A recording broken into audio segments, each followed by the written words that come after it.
I wasn't planning on making this book review until the weekend, but because school is closed due to the typhoon, I figured I'd make use of my time. Didn't have anything planned anyway, so here we are. The book that I'll be reviewing today is, or was, a very, very short read, less than 100 pages, but it still took me 2 weeks to finish. I read it maybe like 2 or 3 pages each night before I went to sleep. And that was the most I could manage because the past few weeks have been pretty busy and insane, and I have not had the time to read properly and to really sit down for 30 minutes or an hour and just really dive into the book. So the most I could manage, most time and energy I could manage, was about 5 to 10 minutes in bed before I fell asleep. And along with this one, I have some other books as well by the same author on that list that I would like to read, especially now that I finished reading this one because it was very interesting. The book I'll be reviewing today is called Hour of the Star by Clarice Lispector. Clarice Lispector was a Brazilian writer. She was born in Ukraine, but then during the Russian Civil War, her family fled and then moved to Romania, and then they eventually settled down in Brazil. Most of her work is written in Portuguese. She died in 1977, which was very shortly after this novel, Hour of the Star, was published. It's a novella, very short work of fiction, like I said earlier, less than 100 pages long. And it's set in Brazil, in the northeast region, in Rio de Janeiro, and particularly the slums of Rio de Janeiro. There are 2 main protagonists in the novel, which I thought was very unique and interesting. One of them is a male writer named Rodrigo, and the other one is Macabéa, who is Rodrigo's creation and character that he's made, and she is a young woman living in the slums of Rio de Janeiro. So immediately reading this, it was a bit confusing at first because you're reading Lispector write about a writer who's writing about this girl. So yeah, I thought that was very interestingly done because the line between the narrator Rodrigo and Lispector is like very blurred, and it's really hard to tell who's who. And I'm sure she was putting a lot of herself into this male character Rodrigo in exploring the art of writing and how difficult it can be to write. And it just, reading Rodrigo narrate and struggle through writing something, it just felt like this meta commentary on, a writer's struggle. And yeah, it was, I don't have the words to describe it, but it was very interesting. As for Macabéa, she is this very pitiful character, this girl grown up in poverty, not really ever loved by anyone or cherished or taken care of. She's not conventionally beautiful or attractive, and she's also written as this very stupid person who is just so oblivious to and unaware of how miserable her life is. Like, she's just this person who's getting by and really on the cusp of what it means to be alive and living a life.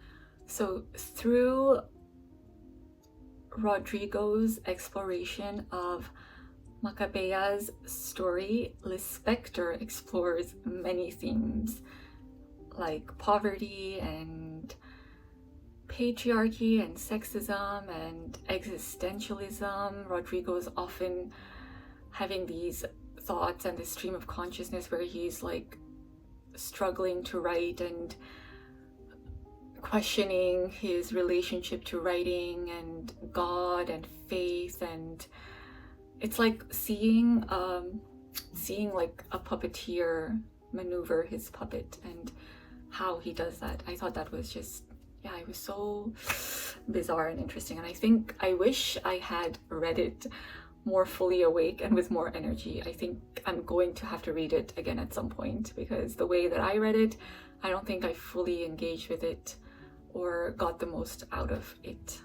In terms of her writing style, Lispector, she has a very unique prose, but again, with translated works, I always find it difficult to comment on or judge the writing, because I'm not reading it in the native language in which it was written.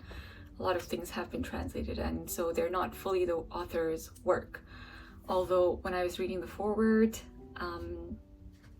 I was reading how this translated version, and the translator of this version really respected Lispector's decision to keep as much of her voice as possible in any works, and so I'm hoping that this version that I read got pretty close to her original work. Even then, I thought the prose was really nice, very jarring in some ways, and very unhinged as well. It's like reading someone reaching into the darkest places in their mind and just relentlessly sharing them. I didn't know this before, but apparently this final novel was Lispector's most experimental one. And later on, when I was looking at reviews done by other people, most of them were writing about how different this one is compared to her previous novels. So yeah, I'm curious to read some of her other works. I think in general she writes very introspective and thoughtful and philosophical literature, which tends to resonate with me. And apparently this has also been adapted into a film, so I'm gonna try and see that soon. There just is a lot to think about when you are reading this book. And I think in this review, I haven't been able to do that great of a job of reviewing it and truly thinking about it. So I don't know, maybe I'll at some point need to make a reread part 2 review for this book specifically. Overall though, I would recommend it just to kind of stretch your brain a little bit and to tickle it a little bit. I think this is a good pick to do that. I sometimes think that I'm not me. I seem to belong to a distant galaxy because I'm a stranger to myself. I think words like this would resonate with anyone who, is constantly questioning who they are and where they belong and exploring themselves and their being in this world. I also really liked these lines. She wasn't crying because of the life she led, because never having led any other, she'd accepted that with her that was just the way things were. She knew that there were a lot of things she didn't know how to understand. This is when Macabéa starts to realize that her whole entire life has just kind of passed by without her ever fully enjoying it or even knowing what was lacking or knowing how to enjoy things. It reminds me of a previous novel that I read this year by a Japanese author. So two different characters, different personalities as well, but this feeling that they haven't done enough in life or accomplished enough in life or aren't really living life in a way that they would like to.